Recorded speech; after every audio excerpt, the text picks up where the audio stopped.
สวัสดีค่ะวันนี้จะพาทุกคนมาเปิดกล่องแห่งความสุขและความห่วงใยที่ยายออนส่งมาให้นะคะ มาดูกันว่าข้างในมีอะไรบ้าง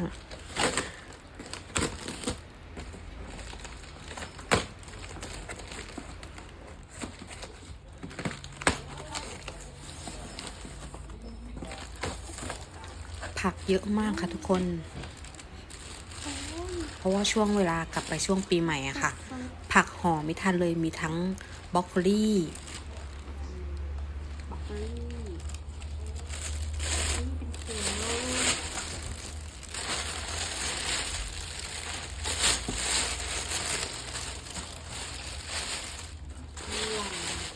แล้วก็มีผักกาดขาวค่ะทุกคนหัวใหญ่มาก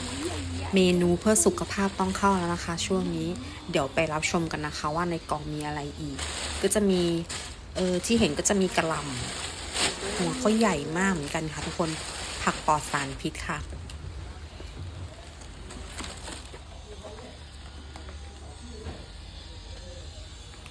กะหล่ำนี่เนื้อแน่นหวานกรอบเมนู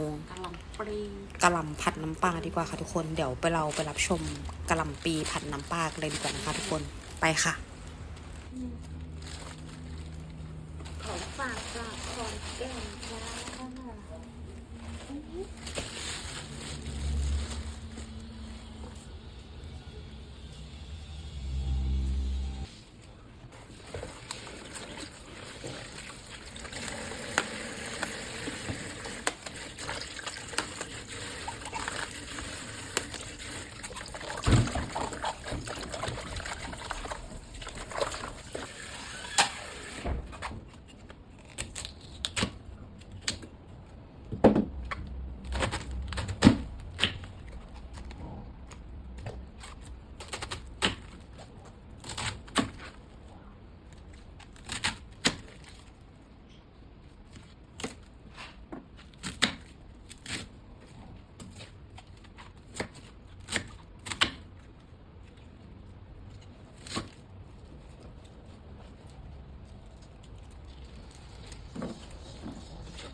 ปรุงรสด้วยผงชูรสแล้วก็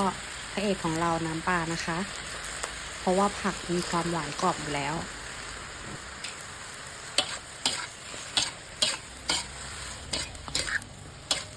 ฝากเพื่อนๆกดแชร์กดไลค์กด Subscribe ให้เราด้วยนะคะเพื่อเป็นกำลังใจในทำคลิปวิดีโอต่อไปค่ะ